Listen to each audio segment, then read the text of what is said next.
Welcome, everyone, and thank you all for being here tonight for another installment of The Flame.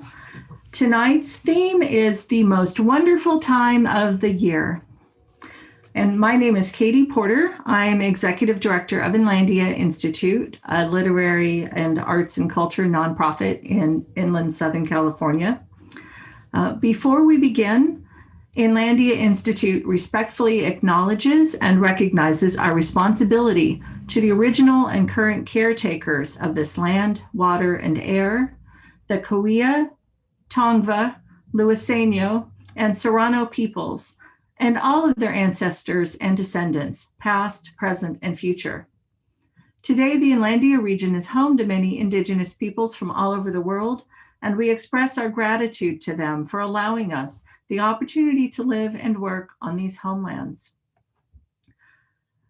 Tonight, our event, like all episodes or installments of The Flame, is hosted by theater artist Stevie Taken.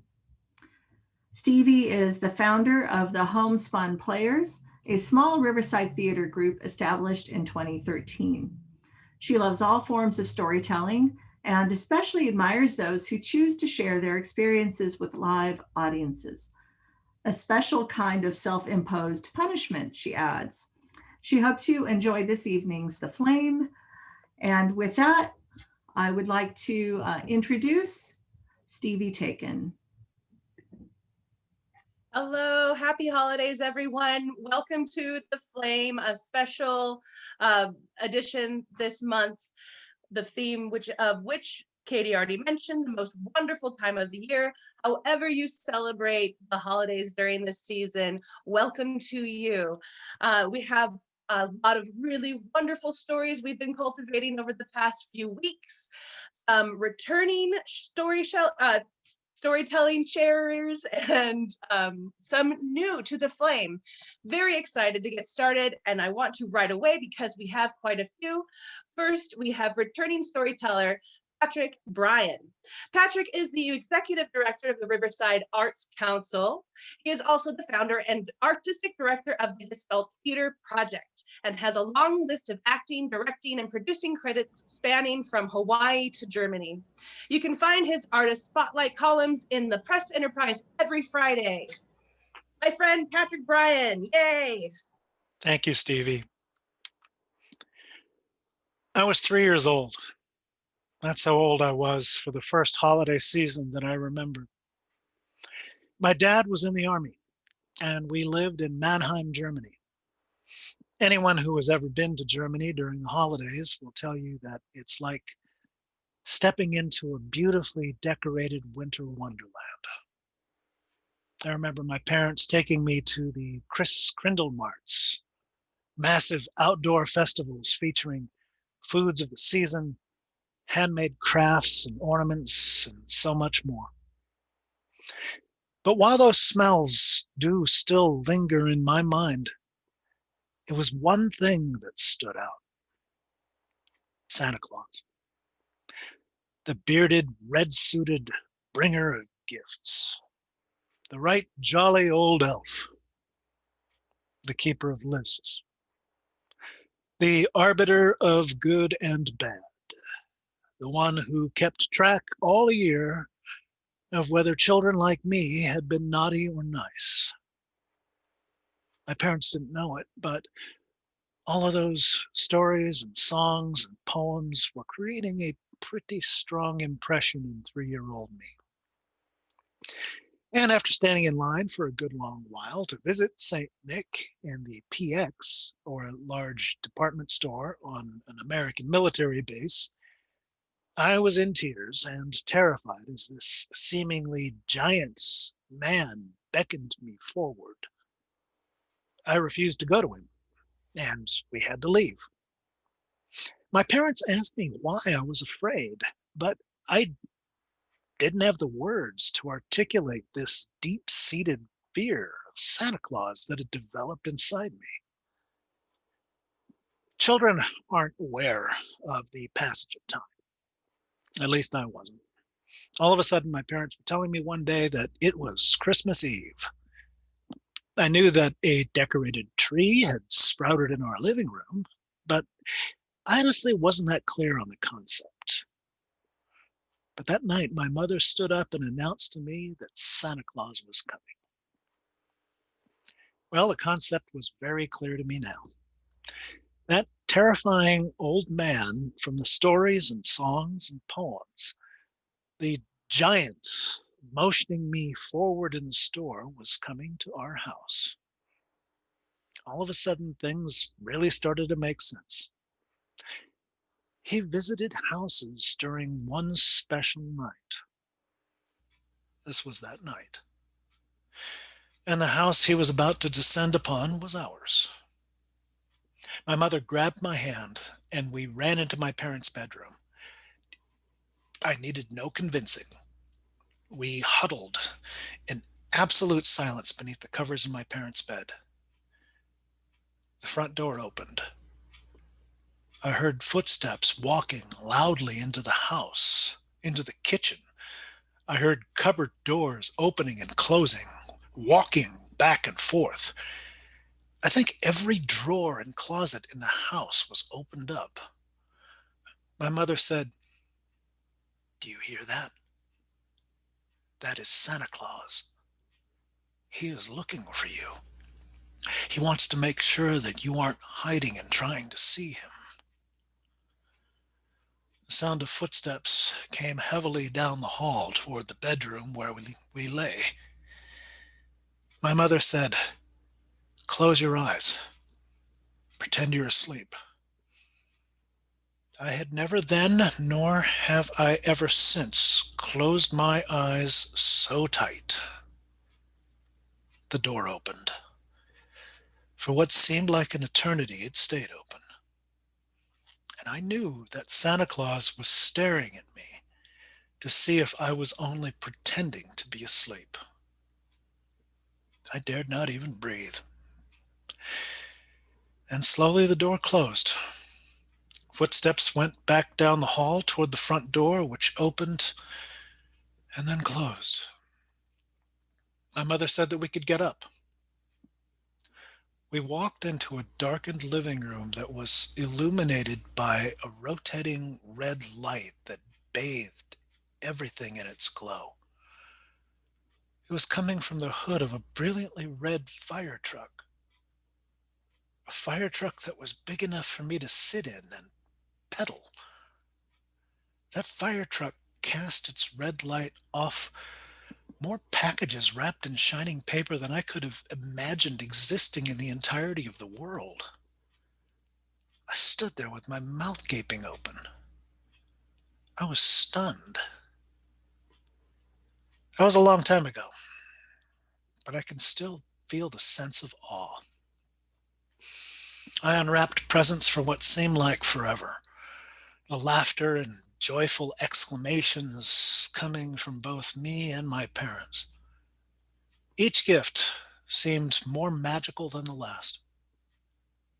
Just when I thought I had unwrapped them all, my dad pointed at one last small wrapped package nestled in the tree.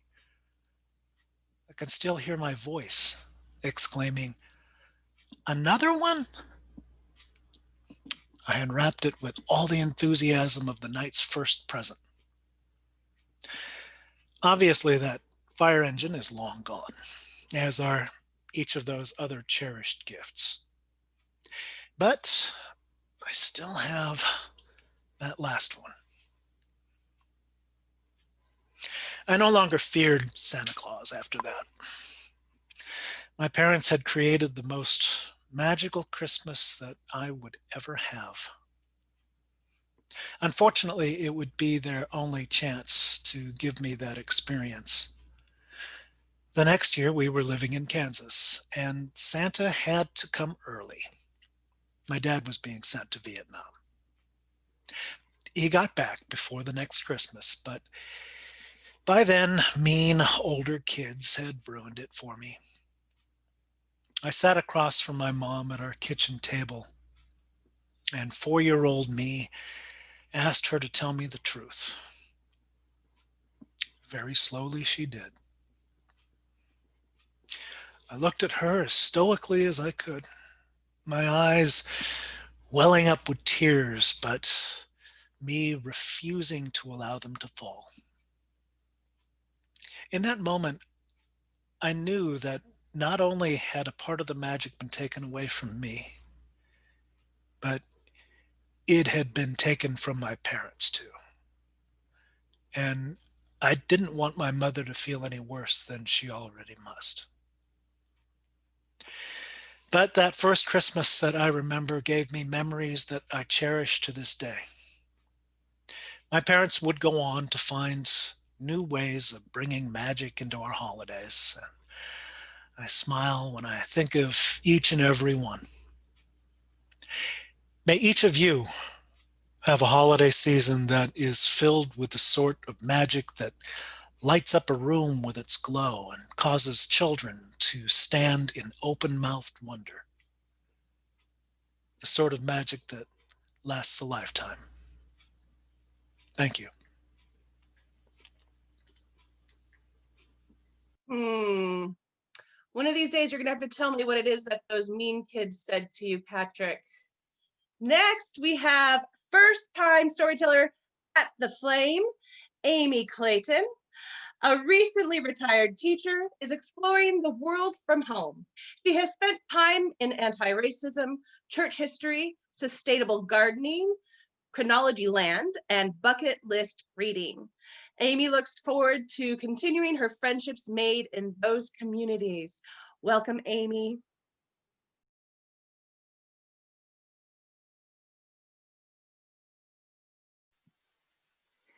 Good evening, and thank you. So the background here is a picture of Bordeaux Cathedral coming from one of the streets that lead up to it.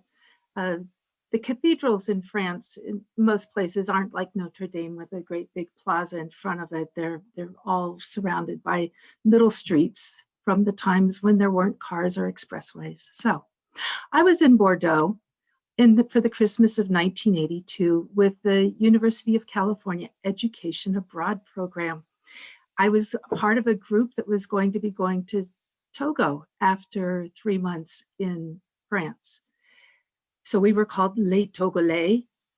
There were 8 of us, and all the rest of the American students, the UC students, would be staying in France for the rest of the year, but not us. We were leaving France to arrive in Africa around the 1st or 2nd of January. But I'm going to back up from January, back through Christmas and back up into Thanksgiving, because Thanksgiving sets the scene. First off, the latitude of France and of Bordeaux is high enough that it is very gray. It is not a Southern California Christmas. The days seem shorter to us now. They are much shorter in Bordeaux than Northern Europe like that. So we had Thanksgiving. It was a custom that the students would all meet at the UC professor's house and celebrate American holidays. I arrived late. The food was cold, and somebody had decided to make turkey and stuffing and cranberry sauce à la française. It was horrible. It was horrible. It was not what my mom would have made. It was not what I knew to be Thanksgiving. I was not happy. I went home to cry, and on the way home, I lost a bracelet that my grandmother had given me. You know, a perfect topping to a horrible day. So of course I was worried about Christmas. Christmas was coming up in a couple of weeks, and we all were going to be traveling. What would Christmas be like? All the Togolese, all 8 of us had planned different routes to get there. And I had decided to stay so that I could leave on Christmas Day to go to Switzerland to visit friends in Geneva, Swiss friends who had been in the geography department at UCR. And I was cool with that. I was really excited. I mean, Christmas in Geneva, who could say no to that? But I had to get through Christmas Eve in Bordeaux. I was packed to leave. I was ready to go. My stocking, I had actually brought my stocking that my grandmother had knit for me when I was first born. I had brought it so I could celebrate Christmas with it. But I had decided you really don't want a wool stocking in West Africa. So I had left it in Paris with a professor there. I decided to catch a bus and go to downtown Bordeaux, to go to this little street here. I wanted to see, maybe get a last baguette, last cafe au lait, say goodbye to Bordeaux. And I walked around. I passed the cathedral, found out that there was going to be a midnight mass. Why not? Why not? It's Catholic France. Go ahead, enjoy a Catholic midnight mass. I had to wait a little bit, so I stopped in at a bistro and had a warmed cognac. I thought about things, walked to the cathedral, perhaps a bit early, and walked in. Now, as students, we had gotten tours of France and tours of cathedrals with all, different architects telling us what their history was and how they were built and constructed. And it's quite, you got to go experience that sometime, because these amazing buildings were put up by people who we think didn't know math, but they did know math. These walls of light were created by Masons who had a secret language of sacred numbers. These sacred numbers they distilled from the Bible somehow, and those were the proportions that allowed them to build such tall towers and were able to support glass to let the light in, because they really did support the light inside those buildings. It wasn't light from a candle. It wasn't light from a fire pit. It was light from the sun coming through the stained glass windows and embracing you in this magical, color, shimmery experience that only that kind of light can provide. So this secret language allowed them to make this. But they had times when they couldn't be building. There were times in winter when it was snowing and they weren't going to be going up on the scaffolding. So the Masons would carve into their rocks, and they carved another secret language. It was a secret language of scripture. Now, I don't know if this is true or not, but we were told this, and I believe it, that they carved these images from scripture, maybe some of the words, into the rocks, but on the sides that would not be seen by people passing by outside or by worshipers inside. They were the parts that would connect the other bricks, the other stones. So this secret language was called Art Gothique, which is where our word argot for secret language comes from. So all this light, all this history, all this magnificence. But tonight, walking in, this Christmas Eve, it was dark and cold. It was heavy. It matched my feelings of being lost in the middle of Europe with nobody around me, with no foothold. It was not at all what I expected. I looked up at the altar and the Christmas decorations did not do anything to change the darkness of that place. That was heavy. The air was heavy. The drafts were cold, like death, like a tomb. And the vault was immense. It was a perfect match for how I was feeling. And then there was music. From the back of the church, from the back of the cathedral, came the sound of children's voices. Il est né le petit enfant. They continued with that, and as they processed. The procession was first off with the crucifix, then with the children's choir, then with the torch bearers, then with the gospel bearer, then with the acolytes and the priests and the whoever was involved in this procession, all full with all the glory of the Catholic Church and all of its liturgical stuff that it can do. And then the bishop walked in at the very end. He wasn't carrying his staff. He was carrying a baby. It wasn't a doll. It wasn't a poupée. It was a live baby. And here's this man with a mitre 2 feet above his head and vested in gold and white, all the liturgical colors of the season.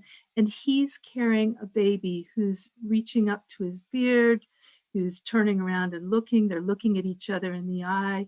You could see all that love present. And the song continued. And my heart was changed. Il est né le petit enfant.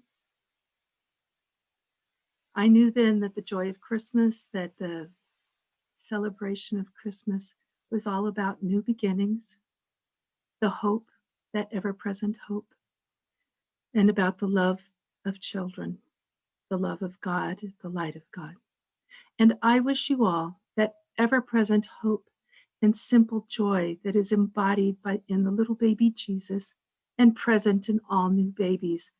May your year be filled, in this season of holidays, be filled with that sense of joy and wonder. Thank you.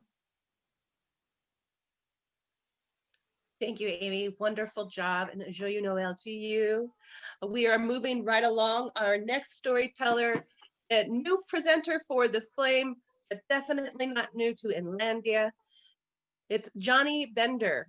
Johnny is a longtime performance poet with the group Poets in Distress and a former editor at the Press Enterprise. He is board chairman and CEO of Inlandia Institute. He and his wife, Renee, live in Moreno Valley. Welcome, Johnny. Thanks for being here. Thanks, Stevie. Thanks, everybody.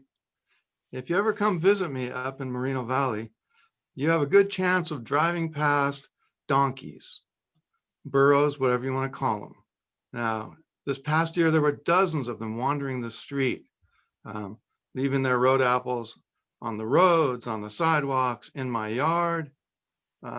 Unfortunately, there's been an equine flu that hit them, and so there aren't as many, but they're still there. And when I first moved there, I wondered how they got there, and I learned from the Press Enterprise archives that they'd been brought there by gold prospectors who were searching Retchie Canyon for treasure. And when they didn't find it, they just left the animals. The animals somehow thrived, and the herds continue to grow. And as Christmas approaches, I wanted to tell you how these donkeys figured into a holiday drama that happened to me a few Decembers ago. Now, one of the places the donkeys like to hang out is the Moreno Valley United Methodist Church, where we go. And it sits up against Mount Retchie. And it has one entrance in the back leading to a hidden canyon where cattle rustlers used to hide their stolen animals. And it's still impossible to see from the road or the hills from above today, but the donkeys know that area and they bed down there most nights. It's good that they have a hiding place because they are unfortunately colored gray, which makes them blend into the road at dusk and later, and cars frequently hit them. Living in the area, riding my motorcycle through the canyon, I've often thought it likely that one dark evening I might die by running into a gray donkey. Now, I was president back then of the Victory Riders, a Christian motorcyclist group whose ministry is to guide outlaw bikers to salvation. Many of our members were former hardcore bikers who joined us after prison or drug addictions. One of our members was Gravel, and he was called Gravel, that's not his real name, because on our rides, if we ever went over a patch of gravel, he crashed. We learned to know that if we rode over gravel to slow down and look behind us, because sure enough, he and his motorcycle would be on the ground behind us. And so we called him Gravel. The group also served as chaplains and helped with funeral services for outlaw bikers. And they're not familiar with religious services. They want dignified funerals for their fallen brothers, so they would ask us to help. And that's how late one December Sunday a few years ago, our Christian group, well, it was just me and Gravel that time, ended up leading the funeral for an outlaw biker who had died of cancer. I was up front because I was going to say the prayer and lead the roadside service, and Gravel was behind. The guy had been a member of the Deadly Vengeance Motorcycle Club, which is a small Inland Empire club that takes care of business. And his sister hosted the biker funeral at their family's longtime residence house in Ontario. So we met up with the outlaws, we met the sister, had some lunch, and then got ready to head off to Carbon Canyon, which is where he used to like to ride and party. And none of the outlaws had room on their bikes, and they didn't want to take the sister because they were at war then with the Scorpions, which is another bad group. And so Gravel ended up volunteering to carry the sister on the back of his bike, and with the sister carrying the urn full of ashes. So knowing Gravel, and knowing the Carbon Canyon Road, how it twists and turns and steeply goes uphill and then sharply turns, a very challenging road to ride on a motorcycle, I was kind of worried. Gravel's back there with the sister and the urn, but he did fine. He did fine through Carbon Canyon. But then when we got to the scattering spot, the road there was old and crumbling. And guess what? There was gravel, a lot of gravel on the road. Well, I only had time to stop my bike and put my feet down as we came to a stop. And I looked back and gravel was down. His bike was down. The sister was on the ground. They were scattered. The ashes were in the air, swirling.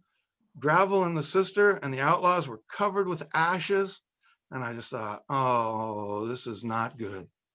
These people are not going to be forgiving about this. So Gravel seemed to realize the predicament too. So he quickly got up on his bike, got it off the ground, and zoomed off. And he and I headed out for the hiding spot behind the church where the cattle rustlers used to hide their herds. The vintage bikers were coughing on the ashes as we headed out. They were trying to regroup, and they might have caught us, but just when they were about to chase us, a group of the Scorpions rode up, and that saved our lives. So Gravel and I hid out in Rustler's Corner in Retchie Canyon for several days among the donkeys. Now, we had another guy, Ron, who lived just around the corner, and he brought us some food, canned goods. So we were able to eat. And there's not a lot to do when you're hiding out. I mean, mainly Gravel walked around and talked to the donkeys that were there. And I mainly made up stories, told Gravel stories, tried to convince him of things just for my own amusement, because anybody who knows me knows I'm a bit of a smart aleck. So I told Gravel about 20 Mule Team borax, and he remembered it. And that laundry additive that our mothers used to use, and how they used to pull it out of the hills up by, I think, Calico Ghost Town, Barstow, up by Amboy, and they'd haul it out of there with 20 mule teams pulling wagons. And so I told Gravel, hey, you know how your Harley gets hot because it's air cooled? Well, that desert out there where they get the borax is really hot too. So they still need 20 mule teams to pull that stuff out of there. And Gravel started figuring he might be able to get some donkeys together. Now, somehow he might have thought they were mules. I don't know how. Because mules are not donkeys. Mules are a product of, let me get this straight, a male donkey and a female horse. Okay, now a male horse and a female donkey makes a hinny, which is a completely different animal. So don't even think about hinnies. Think about mules, as I told Gravel. Anyway, it amused me to watch him try to train these donkeys and interact with them. And it was, the weather was much like it was today, you know, a nice warm day in the canyon and a little bit cooler at night, but the weather was tolerable. And at night was when we were on highest alert because we know how the outlaws like to work. So the one night we heard this big crash around in the church, you know, on the lawn there. And so we came out of the canyon very cautiously and looked, expecting to see members of the Vengeance MC, expecting some bad stuff to happen. But it was a sleigh that had crashed. And there were all kinds of reindeer on the ground around it, stumbling around. And a jolly man in a fat man in a red suit. So Gravel ran first up to him, and I ran behind and we talked to him. Turned out it was Santa Claus. And you know, these days we're used to him here, but Santa's from the North Pole. And those reindeers are ice animals. They're not used to this kind of weather. So they were done. They had no more energy. And Santa said, I don't know what I'm going to do. I've still got to finish California deliveries, Arizona, Nevada, and my reindeer are kaput. What is going to happen? So I jokingly said, well, you ought to talk to Gravel because he's got 20 donkeys. And instead of laughing at it, Santa thought, oh, that's a good idea. Donkeys can pull my sleigh. The Retchie Canyon donkeys. But Gravel said, well, they can't fly. I've been working with them. They can barely obey me. And so Santa pulled something out of his pocket that looked very much like what they sell at the dispensaries in town and the dispensaries in Verupa Valley. And he gave each donkey a bite. And suddenly the donkeys were floating 3 feet off the air. The donkeys were high. Donkeys were flying. The donkeys were ready to pull the sleigh. Well, Gravel was still pretty upset about what had happened. So he asked to go with him. And he was not planning on coming back because he didn't want to face the Vengeance MC. So Santa asked me to stay behind and feed and water the reindeer until he could come back. And so I stayed back in the canyon until he retrieved his reindeer. And then I went home. And I wasn't home 2 hours when 2 members of the Vengeance Motorcycle Club rolled up at my house. And I didn't know what was going to happen. But they told me I was cool, that it wasn't Gravel's fault. The sister had been sleeping with a Scorpions member and she told them where we were going. And she purposely threw the urn to the ground and dragged Gravel and his bike down so that the Vengeance MC and all of us would be covered with ashes and vulnerable when the Scorpions attacked. Now, she hasn't been seen since. My hope is that she safely skedaddled with that Scorpions member. Some of you may be saying, this sounds fantastic. You might wonder whether donkeys really can pull Santa's sleigh. So let me tell you this. I still gather a team of donkeys to relieve those exhausted reindeer every Christmas Eve. If you ever counted the Retchie Canyon donkeys before Christmas Eve and after, you'd find the herd 20 donkeys short every Christmas Eve. That's how many pull Santa's sleigh. Not quite a 20 mule team, but ho, ho, ho, Merry Christmas.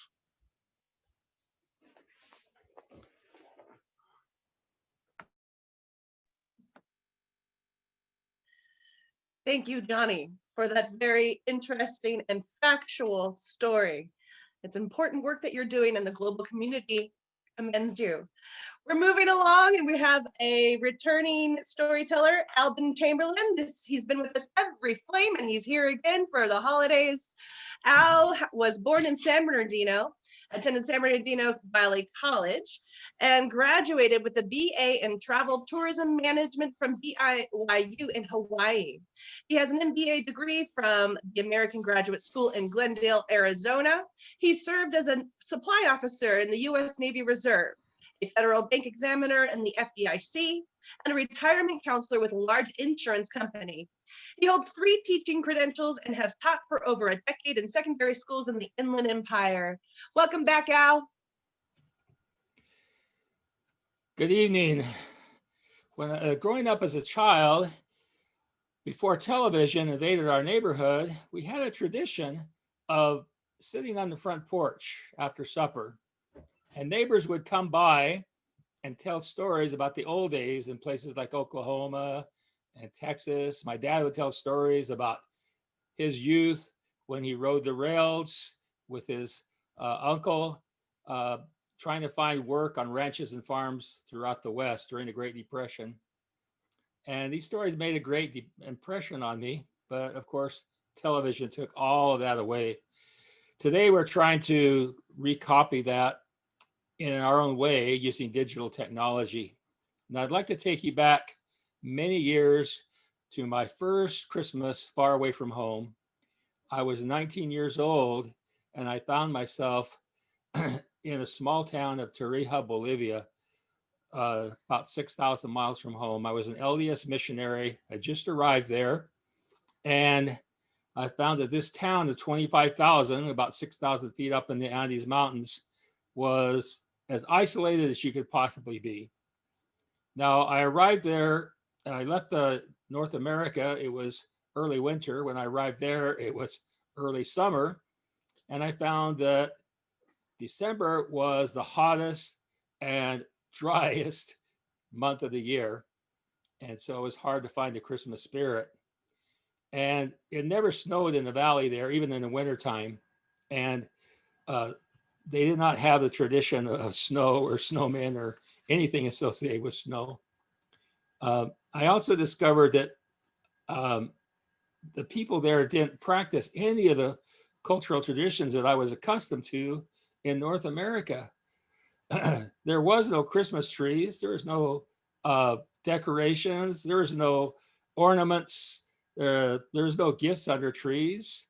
They didn't have Santa Claus. They didn't have reindeer. They didn't have snowmen, wreaths, or any of the things that we associate with Christmas among us gringos. And there, of course, there was plenty of parades and processions leading up to Christmas Day. And these always were followed by a very large fiesta with lots of eating and drinking for the adults until people passed out. There were no toys for the children, of course, or even a tradition of gift giving among adults. For families that did have some money, there was a practice of leaving a small gift and possibly some sweets on the night of the Three Kings, the Noche de los Tres Reyes, which happened to be on January 6th. Now, these gifts weren't put under a tree. They were put in shoes that left outside the children's room. And of course, many children in Bolivia don't even own a pair of shoes.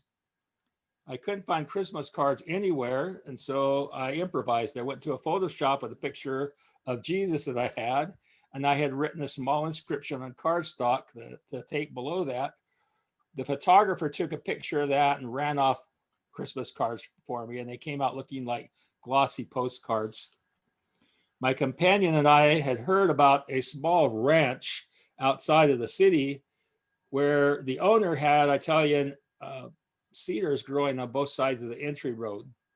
So we walked about 5 kilometers out to this estancia, and we talked to the owner, and he sold us a 3-foot tree for $5. We walked all the way back into the city with the Christmas tree on our shoulders. Almost everybody we passed looked at us like we were crazy, and of course we probably were. We found some rare construction paper in a paper shop, and we used this to make some paper chains and ornaments for our tree. Now, of course, there were no Christmas lights there, so we improvised again, and we found some candles and some clay candle holders to put around the tree to light it up. Now, the Reese family with whom we were staying got into the Christmas spirit, and they wrapped some small gifts to put under the tree. And we found some small gifts for that family also, just the father, the mother, and a teenage son. That gift I got underneath the Christmas tree there was the very first souvenir that I had of Bolivia. Now, my companion and I sang some Christmas songs with the family that we remembered, both secular and religious songs. And we found that they really enjoyed the songs about snowmen and reindeer and things that they had never heard of before. The son was learning English, so he was captivated by our songs in English. And of course, they tried to teach us some of their traditional Christmas songs, which are called villancicos. And we learned that these villancicos were brought to Bolivia by the Spanish missionaries centuries ago. And we had a small fiesta together with the family, and the mother, Zulema Bosverner de Ruiz, she pulled out all the stops and made her special empanadas. They're called salteñas in that part of South America. And they were delicious. I tried to duplicate a recipe I had for tamales. I found some corn husks and some masa, some pork somewhere, and some Bolivian chilies. But of course, this first time I ever tried to make those on my own, and they were pretty awful. And now, my second Christmas in Bolivia, I found myself in the city of Sucre, which is about 8,000 feet elevation. It's a city of 80,000 people, largest city in southern Bolivia. And once again, it was midsummer and hot and dusty and almost impossible to find the Christmas spirit. And I was really exasperated because it was impossible to find a Christmas tree anywhere there. There was trees up on the slopes leading to the airport, but of course it was illegal for anyone to go cut one of the trees down in the public areas. So we didn't even think about it. And now I was able to find some Christmas cards that year in a stationery shop. They weren't the traditionary Americanized, secularized Christmas cards. They almost all had Madonnas and child, and they were quite expensive, but I was willing to pay whatever price was necessary in order to send a real Christmas card to all the people on my list. I even remember sending one to my cousin who was serving as a missionary in faraway Sweden. And he received his before Christmas, but he sent his on land mail, went by sea to Panama, and eventually reached me in May of 1974 in Bolivia, having passed through 4 or 5 South American countries. Now,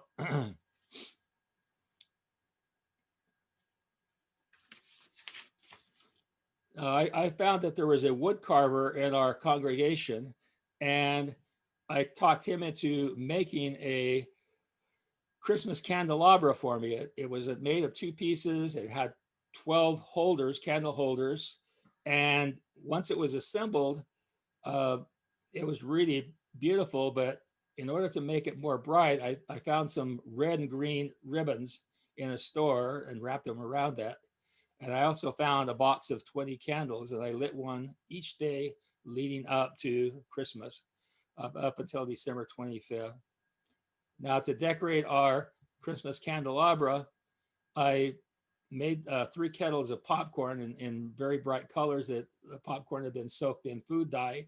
And we strung those together in chains to wrap around our tree and also in circles around the base. And once again, we were able to find some small gifts for the family we were staying with. They found some small gifts for us, and we opened them together. We sang Christmas songs for that family also, and found that they loved the songs about reindeer and sleighs and snow, because those are things that they had never experienced in their culture. Now, we had a meal together also, and it didn't feature the heavy drinking that was typical for Christmas in Bolivia, because Of course, they were Christians and didn't believe in any of that drunkenness. But I tried to copy my mother's recipe of albondigas, but I wasn't much of a cook and I couldn't find all the right spices. So it came out passable and edible, but nothing that I would ever brag about. Now, in that part of Bolivia, the big part of the Christmas, the big expense of Christmas season was not for Christmas Day. They did not give gifts for their children or to each other, but they all tried to compete to have the biggest, noisiest, and wildest, rowdiest party for the Noche de San Juan. This was the winter solstice, the shortest day of the year. And according to the Inca traditions, you would always build a bonfire and you would eat and dance and drink until everybody collapsed or the sun rose, whichever came first. Now, it's also bigger than the 4th of July is in the United States and involved just as much fireworks. So we got into the spirit and bought some fireworks and went up on a tall ridge and we're shooting off fireworks. But of course, we weren't involved in any of the bonfires and parties. And the day after the Noche de San Juan, the sidewalks and parks of the city were just scattered with hundreds of bodies of people who had fallen, hadn't been able to make it home from the parties. It looked like a huge battlefield after a huge battle with bodies laying everywhere. And of course, there was thousands more laying in homes and in the shops where corn liquor was sold. They're called chicharias in South America. And we always thought that that was a very strange and crazy tradition. They thought, of course, that our longing for an American Christmas was really crazy. But I thought their traditions were just as crazy because they would go to people's homes. They would get a huge wooden carving of a saint or a Madonna, and then carry it on poles, on a platform with poles all the way to the church where it would be blessed. And then they would carry it back to their homes and have a huge fiesta that involved lots of drinking and eating and drinking until everybody would collapse. And we felt very sorry for the children there because there was no tradition of gift giving. Even the wealthiest people really didn't think to give gifts to their children. And I was thinking about setting up a nonprofit charity to bring gifts and food and things to the children in the Andes. But once I got back to the United States, I found myself a college student living a life of poverty and constant expenses. So gradually the idea of a charity drifted away. Now, what I learned from my time and my Christmases south of the equator is that you cannot always duplicate the traditions and culture of Christmas where you come from. What you can do is learn as much as you can from the other people's culture, and you can share ideas and traditions from your own culture. And by teaching each other, you can all share the Christmas spirit and emotions that are in your heart, and everybody can enjoy the holiday. Feliz Navidad y prospero año nuevo para todos. Thank you, Al. Such a beautiful sentiment and message at the end. Thank you for sharing your story of spending Christmas in south of the border.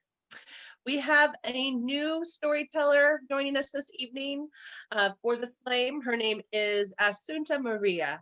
Asunta is blessed to be retired from a lifelong career as a registered nurse in a wonderful variety of settings. Having cared for people in the human condition for over 33 years, one's perspective deepens.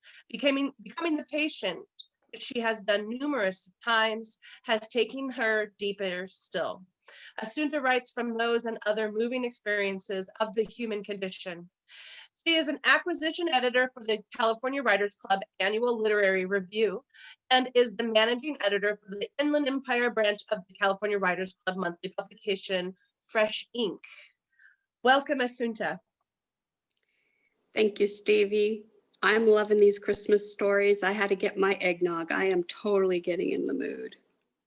You know, the topic brought me back a long ways to a different kind of memory. I was thinking all the way back to December of 1994, if you could go back that far to a Christmas, this is what popped in my mind. It was about 26 years ago, almost to the day. And it was supposed to be the most wonderful time of the year. And I guess it was. I mean, it is for most people, unless this particular year, unless you were a fresh post-op patient whose name was Rhonda, who had been recently discharged from Loma Linda's Hospital maternity ward. I'll never forget her.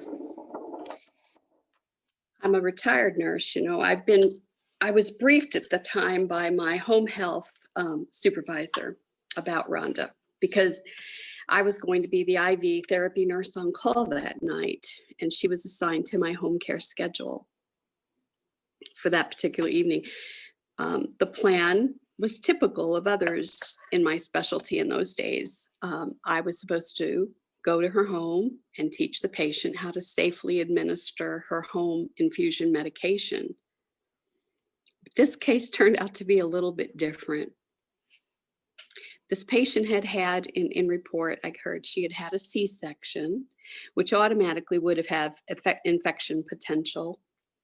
And she had been discharged out of the hospital before it was honestly wise, considering she had been running a slightly elevated temperature. She really should have stayed. But tragically, Rhonda's sister had been killed in a car accident the week before she had gone into labor. So just the week before. And with her sister's funeral imminent, Rhonda was laser focused on being present with her family for that funeral. And the hospital did allow her discharge as long as home nursing would teach her to manage the antibiotics infusion at home, and that's where I come in. I had arrived at her address. It was a tiny, very modest 3-bedroom home that night, just around 7 o'clock in the evening, on the same day of the funeral, actually. My new patient looked tired, but she was serene, peaceful, clearly glad to be home. After a brief introduction, I decided, under the circumstances, it was kind of obvious that it wouldn't be the right time to expect her to learn all the myriad details involved in how to self-infuse her intravenous antibiotics. And so the new plan became that we would commence the actual teaching for the second dose the following early morning. So for this particular night, I just asked Rhonda to just observe what I was doing this very first time. She was good with that. And while moving through the procedures of taking care of her that night, those procedures were all very familiar to myself. I was a 12-year veteran RN at the time. I was able to take in the scene around me of her home life.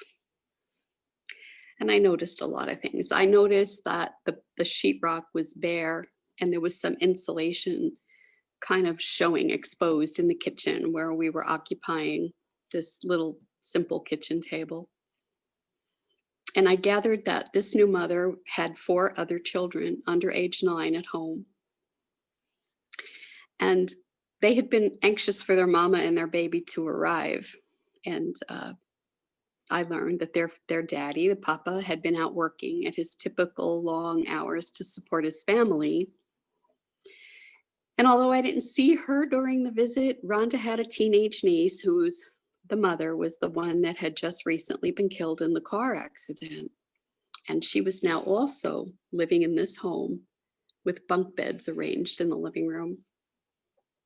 I didn't see a TV, but there was a Christian radio station that had been playing softly in the background.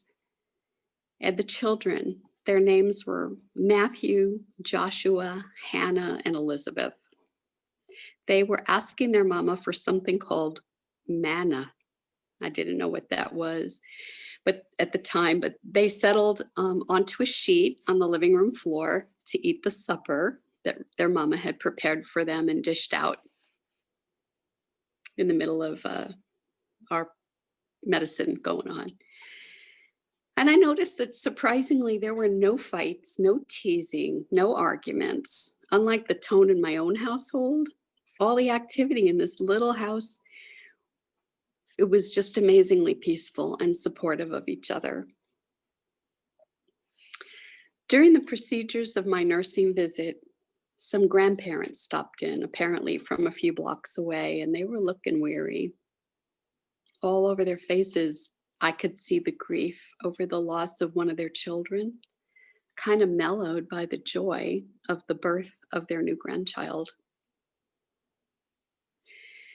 At one point, the kids, now all in their PJs, they huddled around the radio and were soon listening to a Christmas bedtime story. Oh my gosh, it was like watching a scene. For me, it was like watching a scene out of a Norman Rockwell picture book. It was just so amazingly different. The 50-ish-year-old granddad, he had one of the kids in his lap, and I noticed Grandma, after a while, was sitting on the rug by the radio with the other little ones, listening to a sweet, slow Christmas chorus, and she was just staring into the shadow of her own thoughts for some long moments. And my patient, Rhonda, feigning her attention to my clinical activities, she was tenderly nursing new baby Sarah, whose eyes still hadn't opened. She was no doubt still drowsy from the medication at her surgical birth just 2 days before. So that's the scene I walked into. So moving on to the next morning, I arrived there early the next morning at about 6:30 to begin actually teaching Rhonda how to administer her own IV antibiotics, how to get down to this, because there's other patients to see and do and things to do. With the rest of the house still asleep, we got off to a really nice quiet start in her cozy kitchen. I assessed her vital signs and found that her temperature was still, it was low grade, but it was still there. But I began to explain the important aspects of this procedures that I had to. And as I began to set up, Rhonda did get some hands-on to the supplies. She even helped push the IV, the saline flush through the syringe to flush her IV. Oh gosh, but all of a sudden her household began to stir, and one by one, the children woke up and they wandered in hungry, of course, wanting their mana. Now, Rhonda, she was apologetic, but she was just so naturally attentive to the needs of her brood. And so our session of teaching was once again interrupted. I got to tell you, inwardly, I felt distracted, and as this went on, just the busyness of things going on in the house, I even started to feel some anxiety because I needed to be in an important work meeting at 8:15 in the morning, just a little while later. So tactfully, I tried to draw my patient back into the business, right, of my nursing care plan. She was really good-natured about it, and she was even responsive. It just seemed that this experienced mama, she was not even aware of any distractions, that they were even happening at all. She was feeding her 18-month-old. At the same time, she was nursing her brand new baby infant. And she was directing the older boy as he helped the others to get their breakfast. I mean, she was so cool. I could tell that the very least thing on her mind was the principles and rationale of asepsis, or the signs and symptoms of complications at the IV site, right? So I'm just thinking about what to do, and all of a sudden, Joshua, the older one, he exclaims, "Oh, look, Ma, everybody, Sarah's eyes are open." And all the children rushed around to see. Well, so much for breakfast. These little ones were now peering into the eyes of their brand new baby sister for the very first time. And it was magic. Mom lovingly transferred this tiny bundle that she was holding into the expectant arms of her firstborn. He had situated himself expectantly in the seat just beside her. And the others, they squealed and sighed and begged to be next to hold her. Assured by their mama that they would all get their turn, they settled down with angelic smiles and snuggled in closer to have a look at and to whisper marveling comments about her tiny fingers, the soft, silky hair, and about how she's just looking she's looking all around. In the middle of this, I started to notice the sun was shining, and it was starting to stream in through the window in the kitchen there, and it was just softly highlighting the strawberry blonde hair of this little group and their excited eyes. It was just such a snuggly scene. Surely God was smiling down on this scene, was my thought. And I know I definitely was. I mean, all of a sudden, I knew that there was nothing that needed to be done. Nothing else at this moment mattered. That nothing was more important than just letting it be. Except perhaps to try to preserve it. Rhonda, do you have a camera? I quietly asked her. Over there, she gently motioned with her head, encouraging me with an appreciative smile. So I retrieved her camera, and I spent the last 10 or 15 minutes of my patient's IV teaching visit capturing precious moments on film that this family would be able to share for a lifetime. And later, on my commute back to the office, I remember feeling a warm glow and humming to the tune of "What Child Is This?" I was a half an hour late, only to find out the meeting was delayed. It hadn't even started. I managed to get doctor's orders from my agency's so that the agency home nurses could give the rest of Rhonda's medication instead of expecting my patient to manage it under these circumstances. And as ordered, we were even able to discontinue her IV antibiotic therapy when thankfully she remained without a fever during the next few days just before Christmas. And it's been about 26 years now, but I still remember that Kodak moment. And it helps me to think about simpler things, to appreciate the things that matter the most when life doesn't go according to my plans. Merry Christmas, everybody. Thank you. Thank you, Asunta. Babies really do have magical powers in ways they'll never understand until maybe they witness it one day later.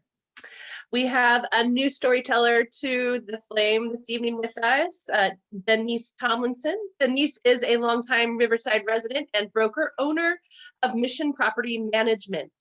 Joins the flame for the first time. Her previous public speaking experience has been for her church in Moreno Valley. She's excited to try the live storytelling style since she's been a huge fan of the podcast, The Moth. Denise Tomlinson, everyone.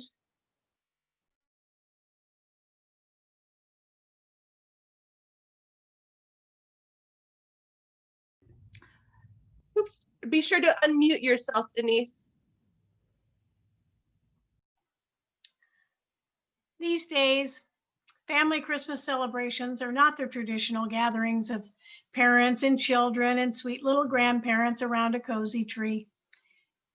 More likely than not, there are a few divorced grandparents, parents, stepchildren, maybe a new baby or two waiting to be adored by two bittered and warring factions.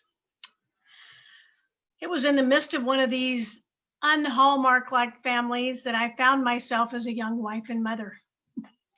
It was my first marriage, but it was my husband's second. I had two visiting stepchildren, as well as a 3-year-old daughter of my own. To this rather binuclear family, Add one divorced set of grandparents, my folks, plus my stepmom of several years, slowly stir in my husband's parents. Did I mention he was adopted? Who are quite elderly and probably spending their last Christmas with us, and sprinkle in a dash of his biological mom and stepdad because it was an interfamily adoption. And you have the exact recipe for the most potentially explosive holiday perpetrated in a Christian nation.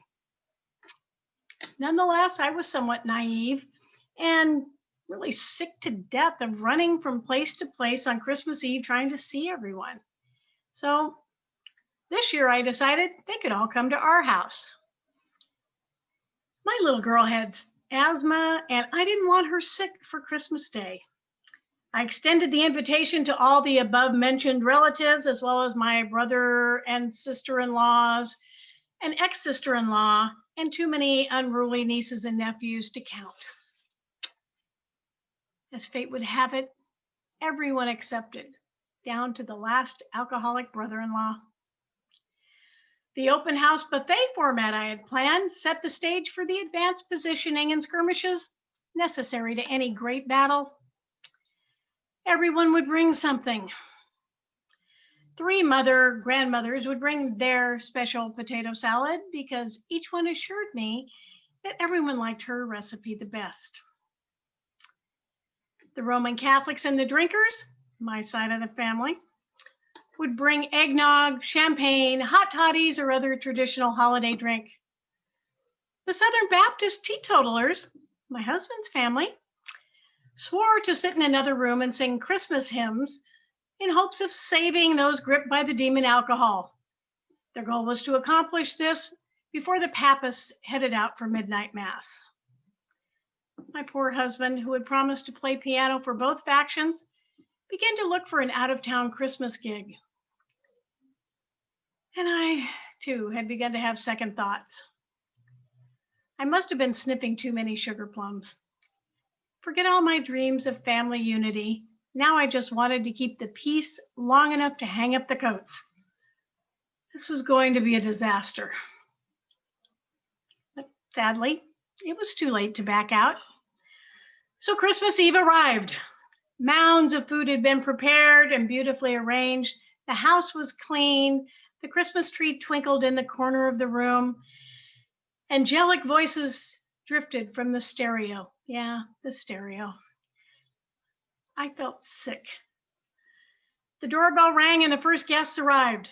Children in red velvet and lace were being hugged and kissed, and in the rush of packages and coats, I could barely keep track of who had come in, let alone steer people to the group that they were least likely to come to blows with. And then I heard an amazing sound. It was laughter. I followed the sound to its source and I found my father, my mother, and my stepmother, the threesome I was most dedicated to keeping in separate zip codes, sitting together at the kitchen table laughing at one of my father's more elaborate tall tales.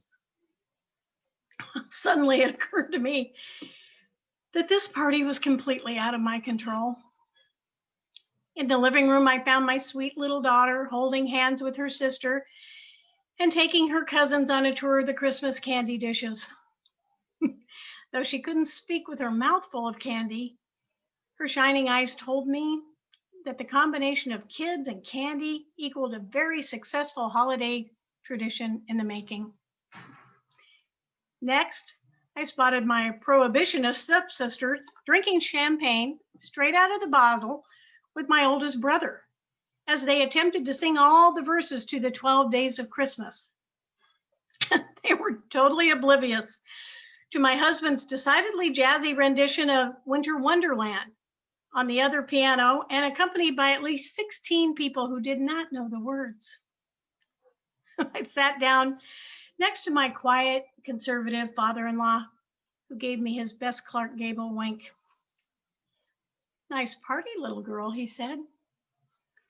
And he smiled, and I knew he was right. It was more than nice.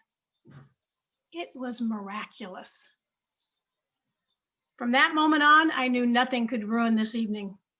Not even when my mother-in-law put the turkey sliced up back in the oven at 500 degrees and set fire to it, and we had to use the fire extinguisher to put it out.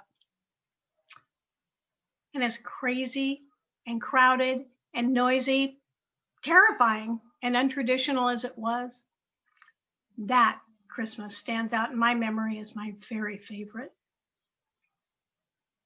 I could never gather that cast together again. The next year, Greg's dad died, and my mother passed away too. Oh, but ye of multi-families, have courage and faith. For that 1 year, we gathered together in peace with goodwill toward all and had a truly joyous holiday. And just in case you don't believe me, I have proof. Here is my brother and my stepsister drinking the champagne from the bottle. This is my mom, my stepmom, grandmas and grandpas all gathered around the table laughing. And here's my dad and my little girl and her cousin all gathered in the living room. Merry Christmas. Yay, thank you, Denise. I hadn't realized that National Lampoon's Christmas Vacation was based off of a true story or inspired by such events. We have, moving along, we have just 2 more storytellers this evening before we say our final goodbyes. Not our final goodbyes, just our goodbyes for this evening. And we are I'm going to introduce next, returning to the flame, Charlotte Ranson McKenzie. Charlotte is a native of California and has lived in Riverside for over 50 years off and on. After exploring other cities in Southern California, Charlotte and her husband, Bob, have moved back to Riverside in 2005 and have enjoyed living here ever since. Charlotte considers herself to be an artist in disguise as a real estate agent, or as a realtor. She has always loved performing, and when she is not selling real estate, she can be found on stage at Riverside Community Players or working on art projects with the 52 Project at the Riverside Art Museum. She is excited to be a part of the Flame, and she thanks to Stevie and Katie for creating this creative outlet during our time of isolation. Thank you, Charlotte, for coming back. Thank you. Something's giving me okay. Thank you very much.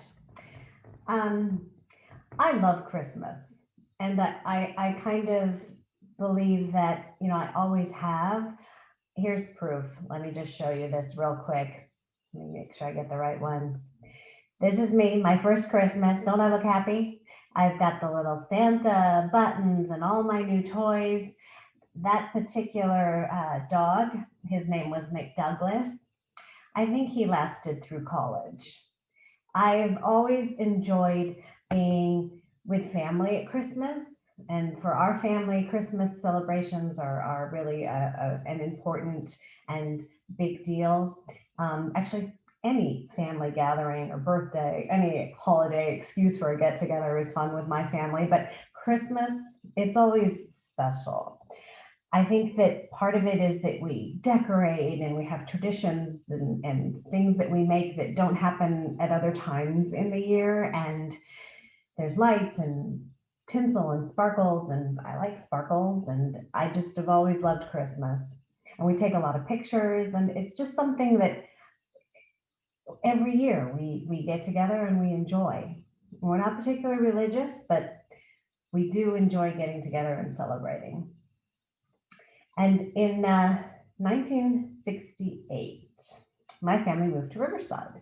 And my parents bought a good-sized home, which soon became the place for family gatherings. And when I say, you know, family gatherings, you know, we would have up to 20 people here. It would be grandparents, cousins, aunts, uncles from all over Southern California and beyond. And for the most part, we would be celebrating right here in front of this hearth where the stockings are hung ready for Christmas. And it was somewhere where we would all gather. And part of the fun was getting ready and preparing and decorating for the season. So here's my next one. Let's see.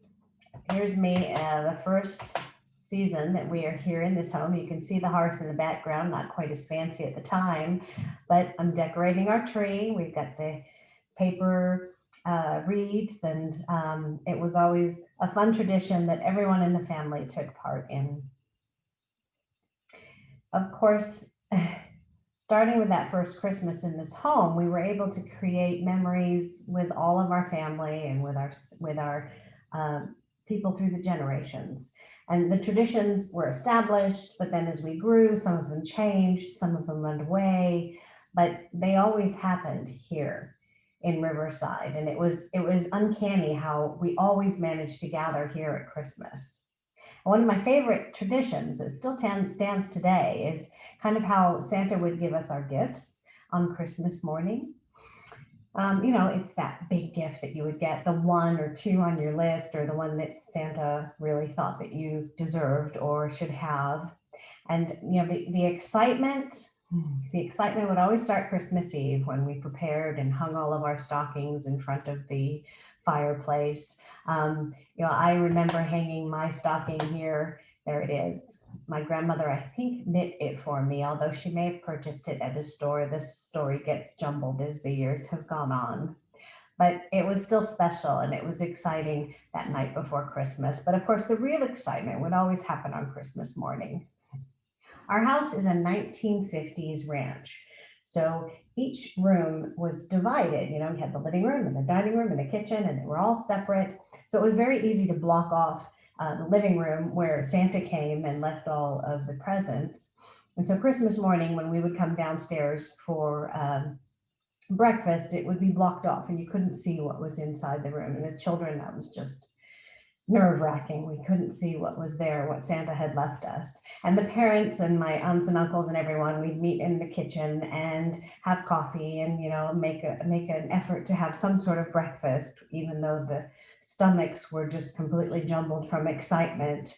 And I remember I had one uncle, and he would always sit and say, you know, we couldn't go into the living room yet because he hadn't finished his coffee. And I think that last drop of coffee would take, it seemed like hours for him to finish. But finally, with all the cajoling and the jumping around and the anxiety and excitement of the children, we would win, and my dad would sneak in and he would turn on the reel-to-reel player and play the Christmas music, which symboled that we were about ready.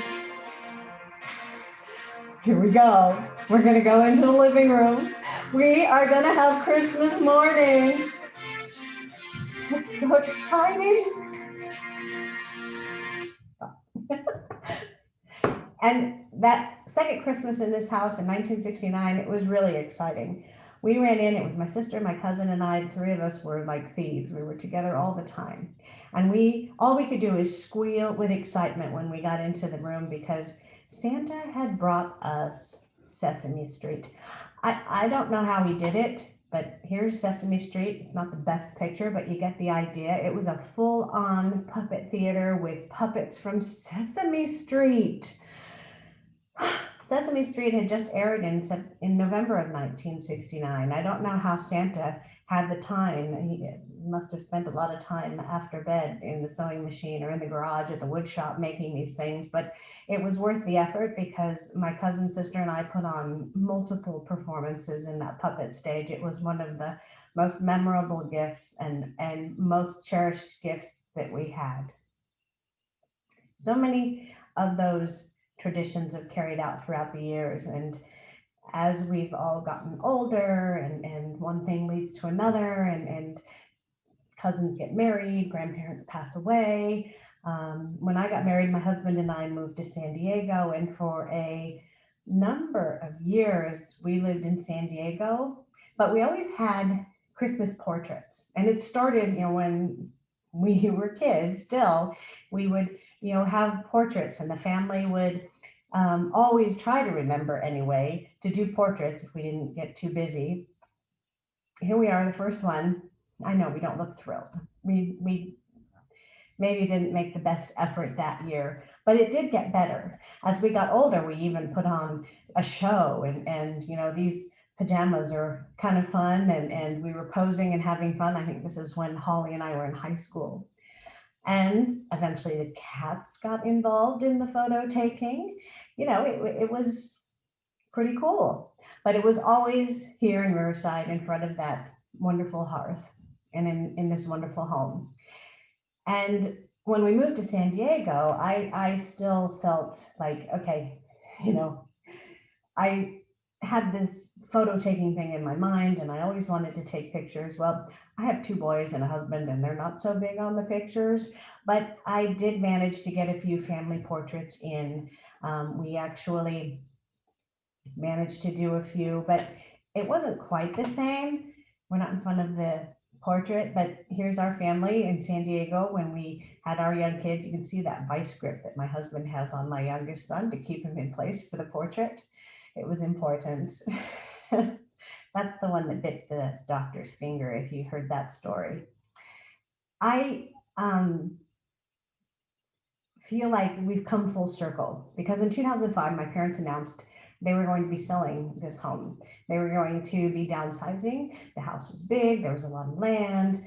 They didn't really need it. It was just the 2 of them. So they announced that they were going to be selling the house. And, you know, the whole family, they announced it to the whole family. And it was kind of like, well, okay, but all those memories, all those traditions, all those times in our family, and our family still came to Riverside all the time for events. Christmas happened to be at our house because we had the little kids, but still, we were always still going to Riverside for the family events. And shortly after they announced that they were going to sell, my husband said, okay, maybe we could buy your parents' house. We'd been looking for a bigger home. We couldn't afford one in San Diego. It all worked out. So guess what? We bought the house from my parents. So guess where we still get to have our Christmas celebrations? Right here in Riverside in front of this hearth. That first year that we were back in 2005, again, I think we had 20 people for Christmas because everyone was so excited to be back in Riverside, to be back in the house in Riverside. And we actually even recreated some of our portraits. I don't know if you recall the one with the onesies, but we recreated that one with my cousin, my sister, and I. This was when we moved back to Riverside in 2005. And you know, it's funny, the shag carpet's gone, we painted the walls, but that fireplace is still there, that mantle is still there. It's still a big part of our celebrations, and you'll see it in the pictures. And you know, we've had 15 years of celebrating Christmases here since then. I'm not sure what we're going to do this year. My sister can't fly in from Chicago as she usually does. My cousin's not coming from San Diego. The number of people had gotten smaller anyway, just because people had moved on. But this year, I think we're going to be having a Zoom Christmas. It's going to be a very different celebration. We're still going to enjoy family, but we're going to be careful and safe. And if we do get together with family, well, if it's in Zoom, well, maybe we'll use this background or we'll sit in front of the real fireplace and enjoy it and reminisce on Christmases past and look forward to Christmases future. We hope that everybody has a wonderful, happy holiday and Merry Christmas. Thank you, Charlotte. Yes, Merry Christmas to you and your family, and really very much looking forward to future Christmases and making the most of this one for now. We have our final storyteller of the evening, and he is returning again to share with us again tonight. Roland Hosch is a native of York, Pennsylvania. He has lived in Brazil, Germany, and Korea with responsibilities ranging from missionary work to an English teacher. He was active in sports in college as well as theater. He played football, was on the swim team, and did several productions with the York College Players. He graduated with a BA in Humanities from York College of Pennsylvania and a master's degree from National University in the teaching of reading. He has been an elementary school teacher for the Redlands Unified School District for 25 years and teaches as an adjunct professor at Crafton Hills College. He has been a member of the Rialto Playhouse and the Inland Ballet Company. He has his own YouTube channel where he performs dramatic readings of Harry Potter and other books. He is married to his wife, Jennifer, of 26 years, has 2 children and 2 grandchildren. Thank you for being here with us tonight, Roland.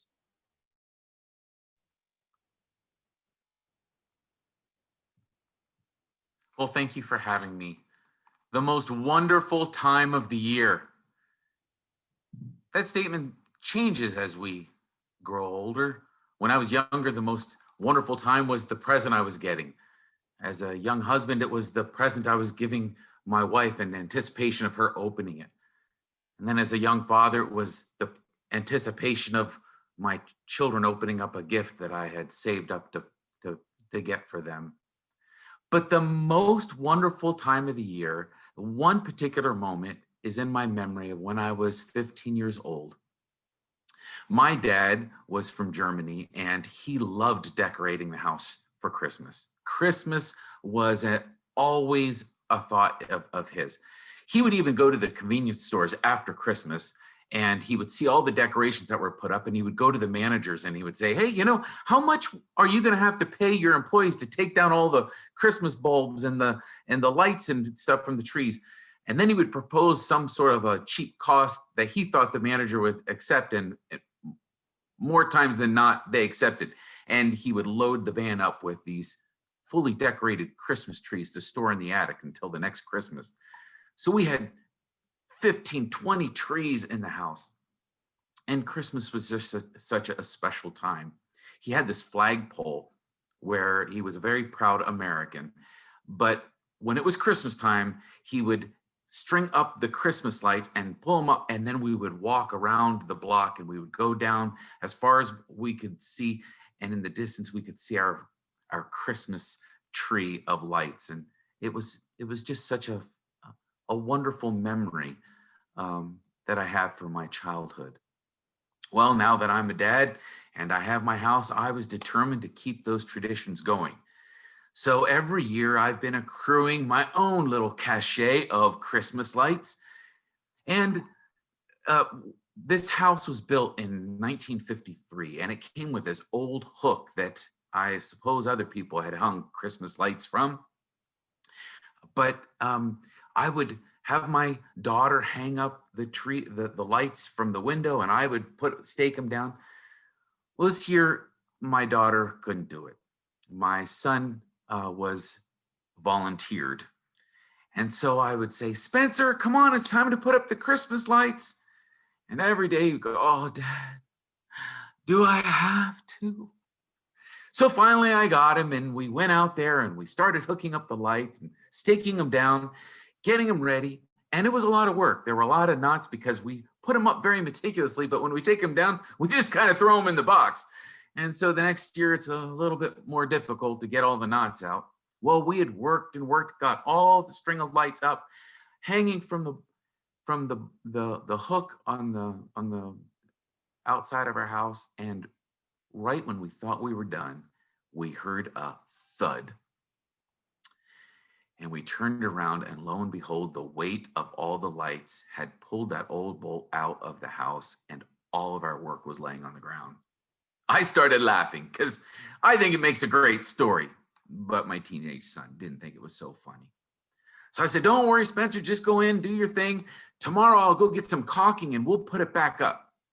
So early next day I went and I got some caulking from Home Depot, went out that window and put a whole thing of caulk in that little hole and put that bolt back, waited for it to harden. And the next day I said, Spencer, time to put up those lights. And so he came out and we did the same thing. We undid from each strand of light from the bolt, put them back up, went the whole way around.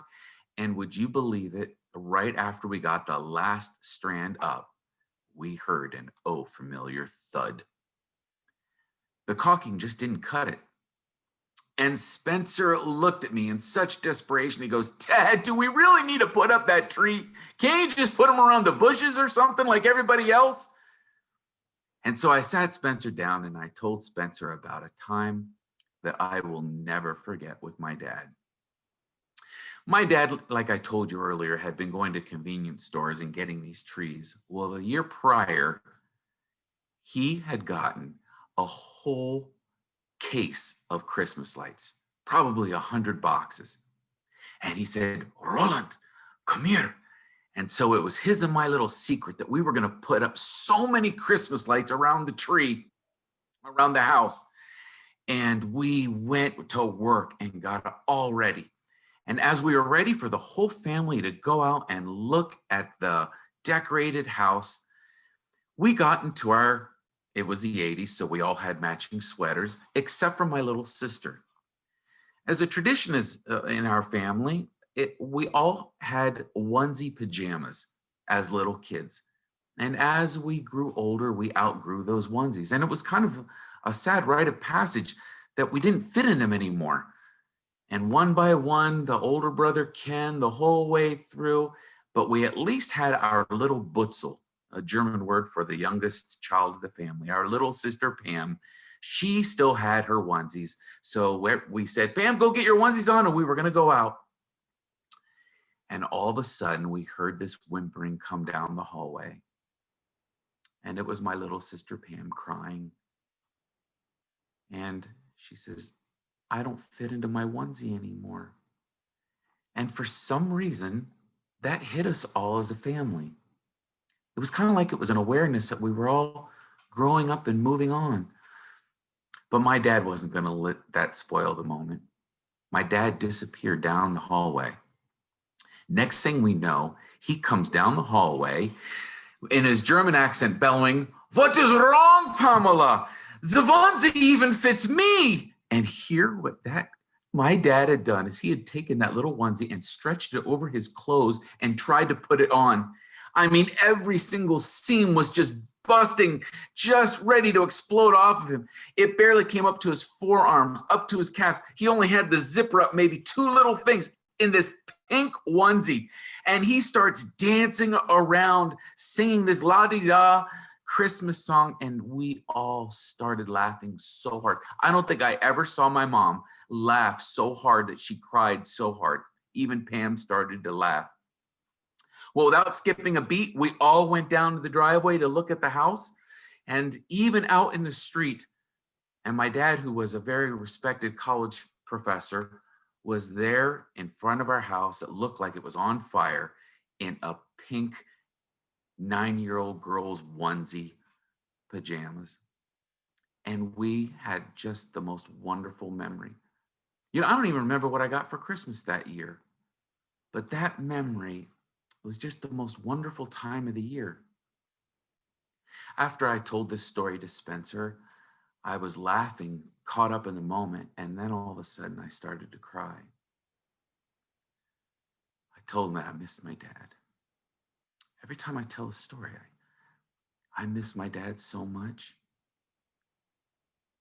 You know, the most wonderful time of the year, I realize as I get older, can sometimes be the saddest time of the year because we hang on to those memories like a trapeze artist that has fallen. We just don't want to let go of those memories. And I think Spencer was catching on that, you know, I was desperate to rekindle that memory with my own son. So he started being silly and went up, and we ended up getting the job done and getting a new hook and fixing up the lights.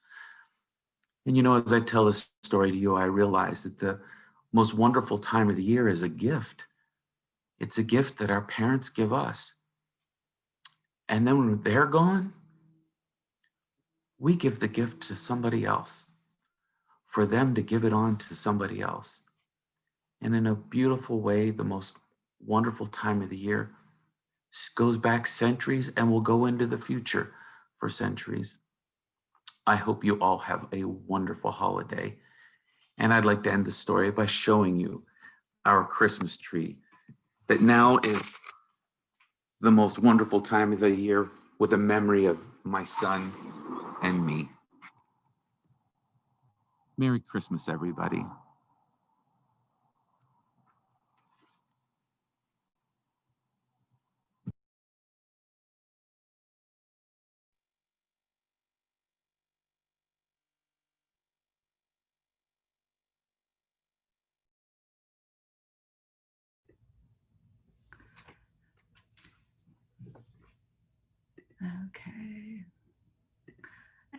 we're back. So thank you, all of you, for being here tonight and listening to these wonderful stories. I hope that your hearts have been warmed and that you will go out with the spirit with which these stories were told and have a wonderful holiday season. And we will see you all here again. We turn it back over to Stevie to say a final good night. Good night, everyone. Thank you to all of our storytellers and sharers and to the audience for coming to listen to stories and memories of surrounding the holiday season. We hope that you have been encouraged and perhaps inspired possibly to participate in a future Flame event. The next event will take place in March this coming spring. We do have the theme. We don't have set dates yet. The theme will be Hope Springs Eternal. Stories, we were reflecting on this past year and how we now are starting to turn that curve, and we will all be gathering again shortly. March will mark 1 year since the lockdown, and we'd like to hear your stories, your true stories of